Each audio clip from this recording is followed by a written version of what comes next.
اعوذ باللہ من الشیطان الرجیم بسم اللہ الرحمن الرحیم یا ایہا الذین آمنوا اتقوا اللہ حق تقاتہ ولا تموتن الا وانتم مسلمون صدق اللہ العظیم۔ سورہ آل عمران کی آیت 102 کی تلاوت کی گئی ہے۔ اللہ تبارک و تعالیٰ اس آیت کریمہ میں ایمان والوں کو حکم عطا کرتا ہے کہ اللہ سے اتنا ڈرو کہ ڈرنے کا حق ادا کر دو۔ یہاں پر لفظ اتقوا اللہ کہ اللہ کا تقوی اختیار کرو۔ تقوی کے لفظی معنی ہیں کسی چیز سے بچنا، اجتناب کرنا، پرہیز کرنا۔ یہاں تقوی سے مراد یہ ہے کہ ان تمام اعمال کو، افعال کو اور تمام ان باتوں کو چھوڑ دو جو اللہ تعالیٰ اور اللہ تعالیٰ کے رسول کے حکم کے خلاف ہوں۔ اس کا پہلا درجہ یہ ہے کہ پہلے انسان کفر اور شرک کو ترک کر دے۔ اس کا دوسرا مرتبہ یہ ہے کہ جو اعمال اللہ کو اور اللہ کے رسول کو پسند نہ ہوں انسان ان کو چھوڑ دے۔ اور اس کا سب سے اعلیٰ مقام جو ہے وہ انبیاء کو حاصل ہے تقوی کا، اور انبیاء کے بعد ان کے جو نائبین ہیں، جو اولیاء اللہ ہیں، تو اس اعلیٰ درجے کے تقوی کا اعزاز انہیں حاصل ہے۔ حقہ تقاتہ ہی کا جو لفظ ہے، جب یہ آیت کریمہ اتری تو صحابہ کرام پر بڑا شاک گزرا۔ بعض صحابہ نے یاد کیا کہ اللہ کے رسول، ہم تقوی کا حق کیسے ادا کریں؟ تو ہمارے بس سے اوپر ہے۔ چنانچہ پھر اللہ تبارک و تعالی نے جب سورہ التغابن کی آیت اتقوا اللہ ما استطعتم اتاری تو صحابہ کرام کی جان میں جان آئی۔ تو اللہ نے فرمایا جتنی تمہارے اندر استطاعت ہے، طاقت ہے، جس قدر تم اپنے آپ کو پرہیزگاری سے متصف کر سکتے ہو کرو۔ پھر صحابہ کرام اس آیت کو پڑھ کر اس بات پر خوش ہوئے۔ تقوی اگرچہ اس کا لفظی معنی اتقاء، بچاؤ اور اجتناب ہے، حدیث کے اندر حقہ تقاتہ ہی کی جو تفسیر آئی ہے وہ یہ ہے، حقہ تقاتہ ہی ہوا ان یطاع فلا یعصى ویذکر فلا ینسى ویشکر فلا یکفر۔ حقہ تقاتہ کا مفہوم یہ ہے کہ اللہ کی اطاعت کی جائے اور اللہ کی نافرمانی نہ کی جائے،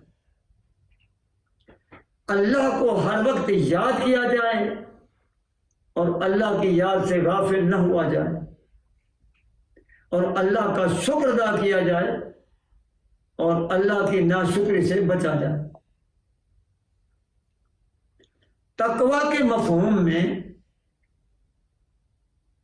یہ بھی شامل ہے کہ اللہ تعالیٰ کی اطاعت میں کسی ملامت گر کی ملامت کو نہ دیکھا جائے اور کسی مخالف کی مخالفت کی پرواہ بھی نہ کی جائے۔ ایک مفہوم علماء یہ بھی بیان کرتے ہیں کہ وہ ہمیشہ انصاف پر قائم رہے، یعنی اگر وہ انصاف اپنی ذات کے خلاف ہو یا اولاد کے یا والدین کے یا رشتہ داروں کے، ہر حال میں بندے کو انصاف پر قائم رہنا چاہیے۔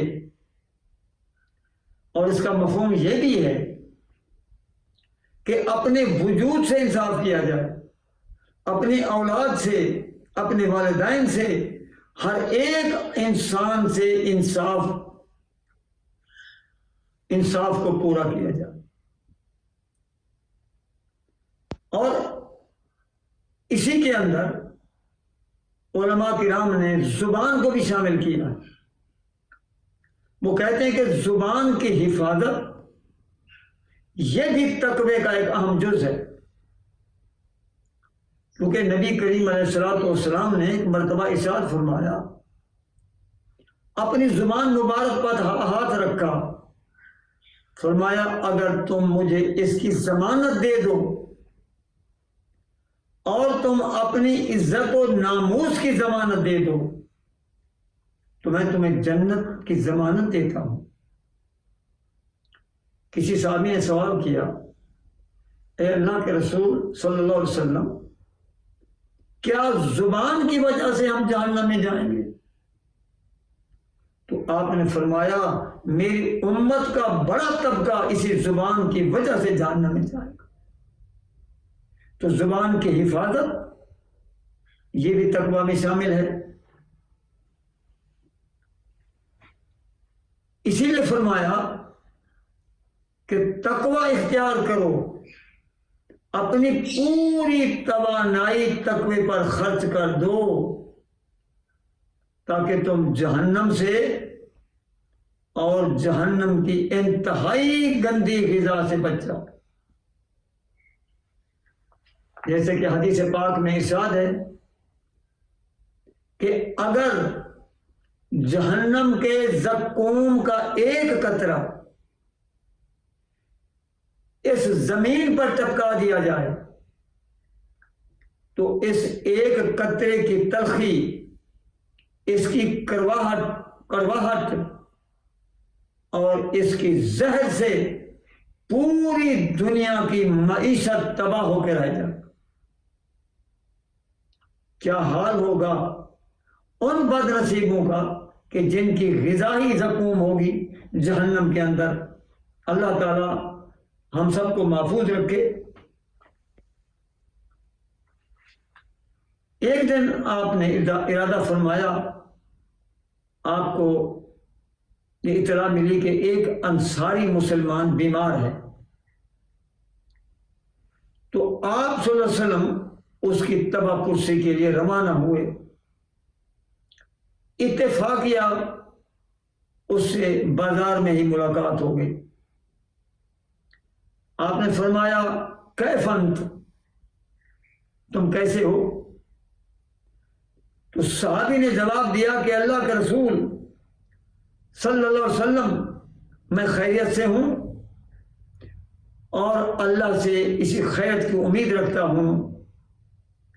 اے اللہ کے نبی، میں اپنے گناہوں سے خوف زدہ ہوں۔ آپ نے فرمایا جب کسی بندے کے دل میں اللہ تعالی کی رحمت کی امید ہو اور وہ گناہوں سے بچتا بھی ہو تو یہ اللہ سے ایسی امید اور پھر گناہوں میں پڑنا، یہ دو چیزیں کبھی اکٹھے نہیں ہوتی۔ تو گویا اللہ کے نبی نے انہیں الفاظ کے پس پردہ خوشخبری سنا دی کہ اللہ تمہارے گناہ معاف کر دے گا، اس لیے کہ اللہ پر بھروسہ بھی ہو، توکل بھی ہو، رحمت کی امید بھی ہو، اور بندہ گناہوں میں پڑ جائے تو یہ اجتماع ضدین ہے، یہ کبھی نہیں ہوتا۔ اور پھر آخر میں فرمایا وَلَا تَمُوتُنَّ إِلَّا وَأَنْتُمْ مُسْلِمُونَ، جب تم پر موت آئے اس وقت بھی تم مسلم ہی ہو۔ مسلم کا معنی ہے فرما برداری۔ اب یہ بھی یقین ہے کہ کسی فرد بشر کو اپنی موت کا علم نہیں ہے۔ سورہ لقمان میں اللہ نے ارشاد فرمایا وَمَا تَدْرِي نَفْسٌ مَاذَا تَكْسِبُ غَدًا، کسی شخص کو یہ علم ہی نہیں ہے کہ وہ صبح اٹھ کر کیا کام کرے گا۔ وَمَا تَدْرِي نَفْسٌ بِأَيِّ أَرْضٍ تَمُوتُ، اور کسی کو یہ بھی معلوم نہیں ہے کہ اسے زمین کے کس حصے پہ، کس ٹکڑے پر موت کا پیغام آئے گا۔ جب موت اس قدر خفیہ چیز ہے تو ایک مومن صالح کا کام یہ ہے وہ ہر وقت اپنی موت کو سامنے رکھے اور کوشش کرے